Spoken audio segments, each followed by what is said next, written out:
तो वहीं चंडीगढ़ की सुखना झील से लगातार पानी छोड़ने के कारण घग्गर में पानी का लेवल बढ़ रहा है। इस खबर पर ज्यादा जानकारी के लिए हमारे संवाददाता अंकित दुदानी हमारे साथ लाइव जुड़े हैं।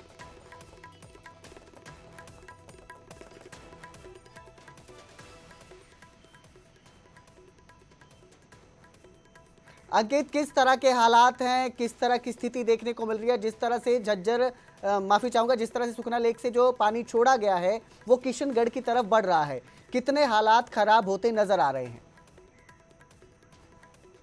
बिल्कुल, सुखना लेक से जो फ्लड गेट खोले गए हैं तो उसके बाद से पानी का जो लेवल है वो लगातार हर जगह से बढ़ा है। और आप ये देख रहे हैं, ये बापू धाम रोड है, ये जो मनी माजरा से रोड आती है और कहीं ना कहीं सेक्टर 26 और वीआईपी एरिया जो राजभवन है या मुख्यमंत्री आवास है, हरियाणा राजभवन है, पंजाब राजभवन है और जहां हरियाणा और पंजाब के मिनिस्टर्स के मकान है सेक्टर 7, उससे जोड़ती हुई ये रोड है। और यहाँ से हर रोज हम देखते हैं कि सैकड़ों ऐसे वीआईपी व्हीकल गुजरते हैं, यहाँ से मंत्री गुजरते हैं, यहाँ से जो जितने भी अफसर साहिबान हैं इसी रोड से गुजरते हैं। और आज आप देख रहे हैं कि पूरी तरह से जलमग्न ये रोड हो चुका है और रोड में आवाजाही पूरी तरह से रोक लगा दी गई है। पुलिस ने इस रोड को ही बंद कर दिया है क्योंकि सुखना लेक का जो गेट खोले गए और सुखना लेक के फ्लड गेट खोलने के बाद यहाँ फ्लाईओवर है, उसके ऊपर से पानी जा रहा है और ऊपर से ही पानी नहीं जा रहा। आप देख सकते हैं कि जो पेड़ पौधे हैं वो पूरी तरह से गिर चुके हैं। तो कहीं ना कहीं ये जो रोड है वो पूरी तरह से ब्लॉक हो चुका है और पूरी तरह से ब्लॉक होने के बाद जलस्तर लगातार बढ़ रहा है।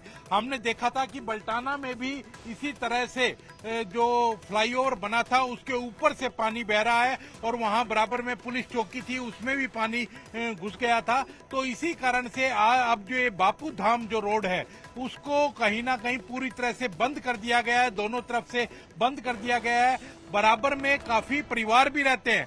दोनों तरफ की अगर बात की जाए तो कॉलोनी है और कॉलोनी के अंदर काफी घर हैं। हालांकि अभी घरों तक पानी कोई नहीं पहुंचा है, लेकिन जिस तरह से फ्लो है पानी का वो अपने आप में एक खतरनाक फ्लो है। और आप देख सकते हैं कि पुलिस ने बाकायदा नाका लगा रखा है और नाका लगाने के बाद किसी को भी आगे नहीं आने दिया जा रहा है। जेसीबी मशीन भी यहाँ खड़ी कर रखी है कि कोई भी अप्रिय घटना ना घटे, उसके लिए पूरी तरह से तैयार है। प्रशासन यहाँ पूरी तरह से तैयार है क्योंकि चंडीगढ़ के अंदर ये बापू धाम एरिया पड़ता है। तो कहीं ना कहीं जो पूरे पंजाब की बात करें या हरियाणा में जिस तरह की तस्वीरें सामने निकल करके आ रही थी और जो डराने वाली तस्वीरें थी, यही पानी घग्गर नदी में पहुंचता है और घग्गर में जब पहुंचता है तो वहां पर जो जल स्तर है वो काफी बढ़ गया था। हमने वहां से भी तस्वीरें दिखाई कि किस तरह से जो मुबारकपुर का जो पुल है वो भी पूरी तरह से पानी के गिरफ्त में आ चुका था और पानी उसके ऊपर से बह रहा था।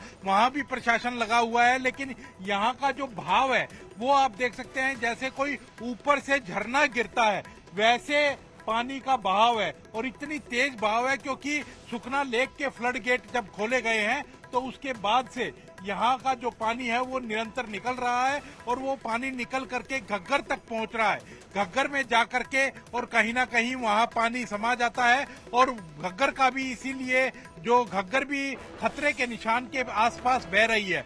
तो कभी भी घग्गर में अगर पानी और बढ़ता है तो डेराबस्सी कहें, जीरकपुर कहें, आसपास के गांव कहें, वहां कोहराम मचाया जा सकता है। और अगर यहां भी पानी अगर और बढ़ता है तो ये जो आसपास का इलाका है, बापू धाम के ये घर हैं या किशनगढ़ के जो घर हैं, वहां उनको लोगों को नुकसान उठाना पड़ सकता है। जी अंकित, जिस तरह से ये पानी छोड़ा जा रहा है, घग्गर का जलस्तर भी बढ़ता जा रहा है, तो घग्गर के आसपास के जो इलाके हैं उनके लिए प्रशासन किस तरह की व्यवस्था कर रहा है? बिल्कुल, आसपास का जो इलाका है, हालांकि घग्गर के जो नजदीक जो है वो कृषि क्षेत्र है, खेत है, तो वहाँ खेती पर नुकसान जरूर है। और दूर की अगर बात की जाए तो डेराबस्सी पड़ता है, जीरकपुर पड़ता है, आसपास की जो झुग्गियां थी वो पूरी तरह से जलमग्न हो चुकी हैं, वहाँ खाली करवा ली गई हैं और उन लोगों को सेफ जगह पर पहुंचा दिया गया है।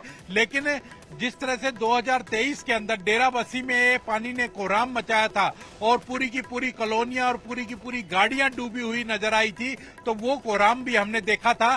तो अब 2025 है, 2025 में हालांकि वैसा कोराम नहीं है, लेकिन अगर जल आने वाले दिनों के अंदर बढ़ता हुआ नजर आएगा, क्योंकि बारिश अब रुकी हुई है। पिछले अगर 1-1.5 घंटे की बात करें तो बारिश थमी हुई है, लेकिन रात भर से बारिश हो रही थी, और बारिश जब हो रही थी तो वो अपना पूरा कोराम मचा रही थी, और इसी वजह से कहीं ना कहीं सुखना लेक के जो फ्लड गेट हैं वो खोले गए, और वो पानी जो है वो आगे बढ़ा और घग्गर की तरफ बढ़ा, जिससे कि जल स्तर बढ़ा। प्रशासन पूरी तरह से तैयारी कर रखी है प्रशासन ने, और प्रशासन ने एडवाइजरी भी जारी की है। लोगों को आगे नहीं जाने दिया जा रहा है। जो पुल है वो पूरी तरह से क्योंकि पानी की गिरफ्त में आ चुका है, पानी के आगोश में आ चुका है, तो लोगों को वहां जाने से रोका जा रहा है। लेकिन फिर भी लोग मानते नहीं है। लोग सेल्फी खींचने के चक्कर में, वीडियो बनाने के चक्कर में, रील्स बनाने के चक्कर में आगे आगे पहुंचते हैं, जिसको प्रशासन पीछे की ओर धकेलता है। यहाँ भी जो पुल है वो पूरी तरह, सड़क जो कह सकते हैं,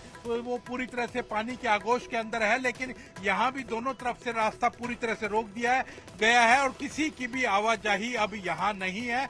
जब यहाँ पानी कुछ कम होगा और फिर सड़क की हालत देखी जाएगी कि सड़क टूट चुकी है या फिर सड़क बाकी है, तो उसके बाद ही आगे का डिसीजन प्रशासन के द्वारा लिया जाएगा। जी बहुत बहुत शुक्रिया इस तमाम जानकारी के लिए अंकित। अब देखना ये है कि जो आसपास के इलाके हैं वो किस तरह अपना बचाव करते हैं, क्यों किस तरह का राहत कार्य किया जाता है, क्योंकि लगातार बारिश के बाद पानी का जो स्तर है वो लगातार बढ़ता ही जा रहा है।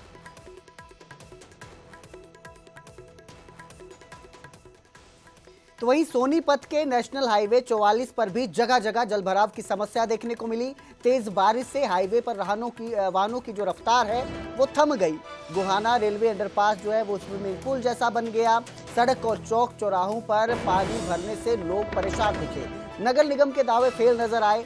जलभराव रोकने की नाकामी से स्थानीय लोगों में भी नाराजगी दिखाई दी और उन्होंने अधिकारियों पर लापरवाही का आरोप लगाया। इसके साथ ही दुकानों और घरों में पानी घुसने से भी लोगों को नुकसान का सामना करना पड़ा। जब सरकार ने देखो क्या कर रखा है, कोई भी पानी की निकासी कोई भी प्रावधान नहीं कर रखा, यह सरकार की नाकामी है भाई साहब। नेशनल हाईवे पर पानी है शहर में, देख लो भाई साहब, जब नेशनल हाईवे का हाल है तो शहर के भीतर के हाल पाओगा भाई साहब। डूबा पड़ा है सारा शहर, सीवरा का कोई सिस्टम नहीं है, कितने के हो रहा है। पानी लकड़ने की निकासी का समाधान सही नहीं भाई साहब।